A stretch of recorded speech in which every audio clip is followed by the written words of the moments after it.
On this episode of the Turnbuckle, Charlotte talks injury-related WWE absence and needing a mental break. Mercedes Mone says nobody knows the story on her WWE departure. And Dax Harwood says he and Cash Wheeler have made a decision about FTRs Future. Folks, we're reading your favorite wrestling movies and wrestling news because it's time for the Turnbuckle.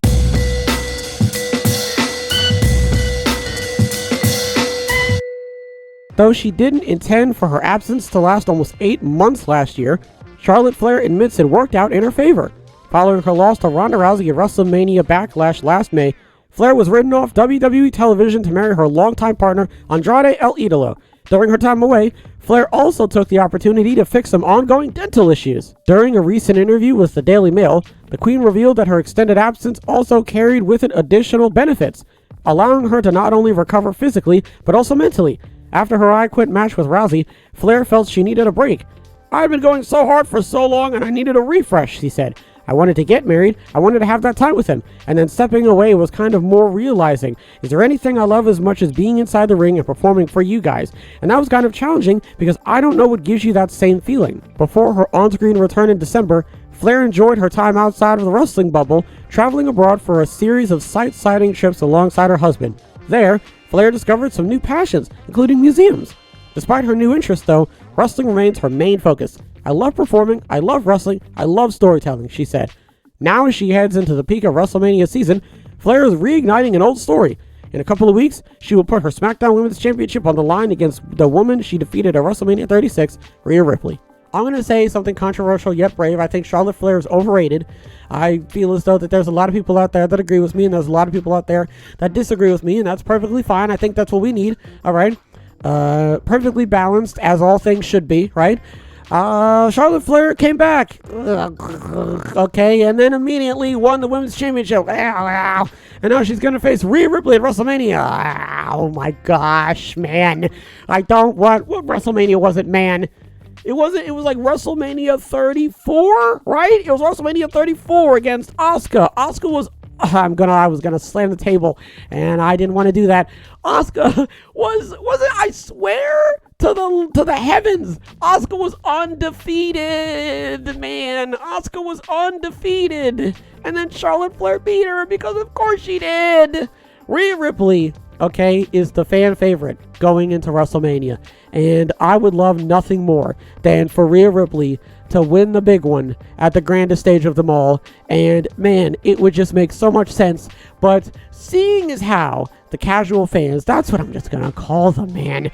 No, that's not true. The WWE fans, seeing as how the WWE fans are reacting to Charlotte Flair and they're also reacting to Rhea Ripley, it sounds like they don't want Rhea Ripley to win. However, I would argue that the WrestleMania crowd is a lot different from the WWE crowd, mainly because that's where everybody ends up going, right? That's where you're going to meet a mixture of WWE, AEW, and JPW fans, you know what I'm saying? Because, listen, at the end of the day, it's like the Super Bowl. It's WrestleMania, man. It's like the biggest one. So, if you're not going to go to any of the other pay-per-views, you at least got to make an effort to go to WrestleMania. So, I feel like, I don't know. Okay, here, my thinking is that no matter what, I feel like Rhea Ripley's going to win. I feel like Rhea Ripley's going to win. She won at she won at the Royal Rumble, and man, she has been absolutely monumental since not even before that. And she has been the proponent for intergender matches, and I think that is something that we need to be seeing more of, because I think that it is something that could definitely work in this day and age. And seeing that Rhea Ripley is definitely the what am I trying to say here? The catalyst? We're going to say catalyst. I am going to use the word catalyst. I don't know if anybody else is going to use that, but I'm going to use the word catalyst. She's been the catalyst for intergender matches, and I think that I just feel as though that Charlotte Flair, with her tenure, and just, listen, Charlotte Flair is a fantastic wrestler. She's a fantastic wrestler, and she has made history throughout her tenure in WWE, and she's really good on the mic, and she's very polarizing, and to be honest with you, for somebody like Charlotte Flair, you kind of need that, right, in the wrestling world. You need somebody who's going to spark that type of debate and that type of, polarizing effect. You know what I'm saying? My best bet is that Rhea Ripley is going to win, and then, I don't know, maybe Charlotte Flair gets caught up in the storyline with Ronda Rousey. So, only time will tell. We're going to have to wait and see how everything actually ends up working out. Next, we're going to talk about Mercedes Mone on her WWE departure and how nobody knows the story. Mercedes Mone is not talking about her departure from WWE.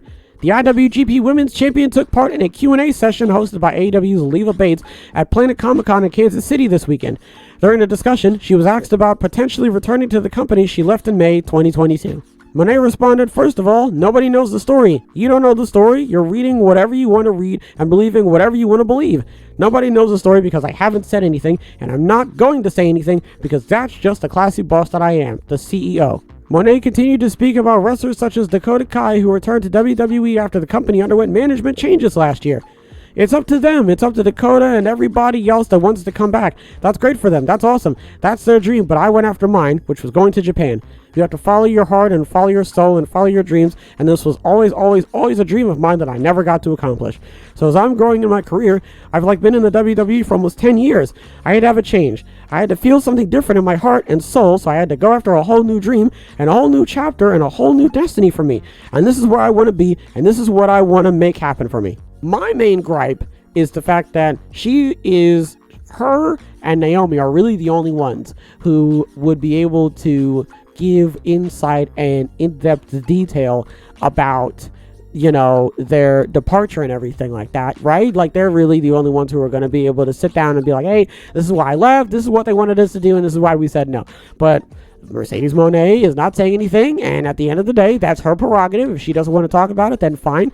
I don't think that that's a good idea. This is kind of like mirroring the Tony Khan situation, where it's like, I feel like you could talk about it and you don't want to, and it's kind of weird because everybody's asking about it. And if you could, even if you just gave breadcrumbs, it would kind of it would help people out a little bit more. But listen, you don't really have to say anything. And look, I don't really think that we're going to be finding anything out about it anytime soon.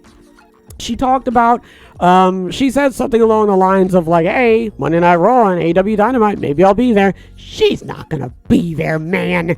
Gosh. Anybody who thinks that Mone is actually going to end up in one of those shows, man, listen, more power to you, all right? Just like everything else in the wrestling world, boys, only time will tell. We're going to have to wait and see what Mercedes Mone's decision is going to end up being, and if somebody actually is going to end up calling her. Finally, we're going to be talking about Dax Harwood and how he says that he and Cash Wheeler have made a decision about FTR's future. As the month of April inches closer, fans of FTR have been holding their breath as they await a decision regarding the duo's future in All Elite Wrestling. With the contract set to expire in a few weeks, Dax Harwood has revealed that a decision has finally been reached between the two. Though the exact details of the verdict have yet to be disclosed, Harwood vowed to keep their loyal fans updated once they can legally talk about it. "Just got off the phone with Cash. We've decided what we're going to do come April," Harwood tweeted. "Nothing is official yet, so legally can't speak on it. But in the next couple of weeks, we'll let all our fans know. We will tell y'all for the opportunities we have in front of us. Love y'all." After spending a few months away from television to heal their bodies and deliberate on the next moves in wrestling, FTR returned at AEW Revolution on March 5th, proclaiming their interest in the AEW Tag Team Championships. As they intend to dethrone the current champions, Austin and Colton Gunn, FTR also hopes to re-cement themselves as main event level guys. Throughout the majority of 2022, FTR soared to the top of tag team wrestling. In June, their climb came to the highest of points as the duo walked out of AEW Forbidden Door with not one, not two, but 3 tag team titles. By late 2022, however, AEW's creative investment in them began to wear out. As the world patiently waits to hear their decision, FTR looks to bounce back and add another title reign to their resume. I think what's going to happen is FTR is going to stay with AEW, but they're going to do that thing where they pretty much have it in their contract that they can go to a bunch of different promotions and, a bunch of different indie shows and stuff like that.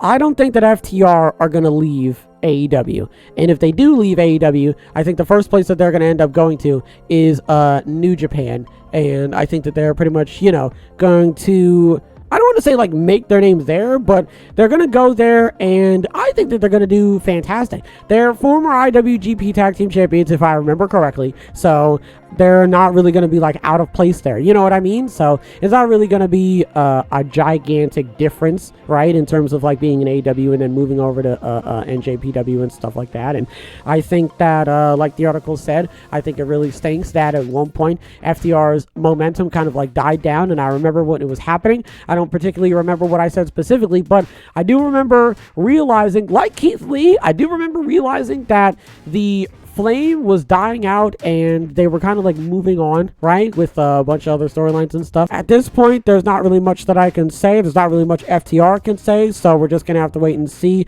what actually ends up happening. And if they win the titles, then listen, that'll tell you everything that you need to know. What are we talking about? Charlotte Flair is overrated. And man, I really do not want her to win I don't want her to retain the championship at WrestleMania. I think it's Rhea Ripley's time. I personally feel as though that Triple H is going to go with Rhea Ripley just because Rhea Ripley has definitely been proving everybody, okay, that she deserves to be a champion. And Charlotte Flair, she's fine, okay? She's fine. She can take a loss. It's not really that big of a deal, okay?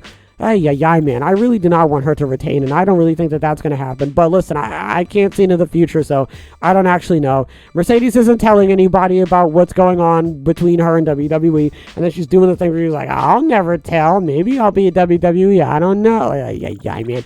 So listen, again, that's her prerogative. If she doesn't want to tell anybody, I'm not really going to sit here and cry about it, okay? She, you know what I'm saying? She doesn't really have to say anything. I just feel as though that it's probably better for everybody if we kind of have a decent understanding of, like, what actually happened and what, what was said and everything like that, because you always hear about, McMahon and everybody going, they're hard to work with, and it's like, hey, let's hear from the horse's mouth. You know what I'm saying? You're not a horse, Mone. You know what I'm saying. Jeez Louise.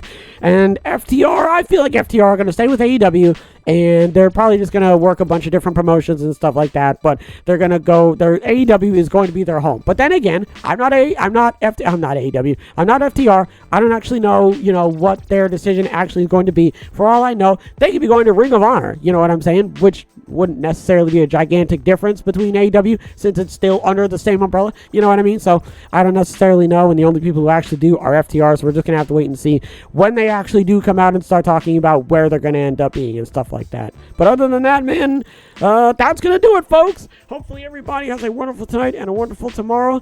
And as always, big hugs all around.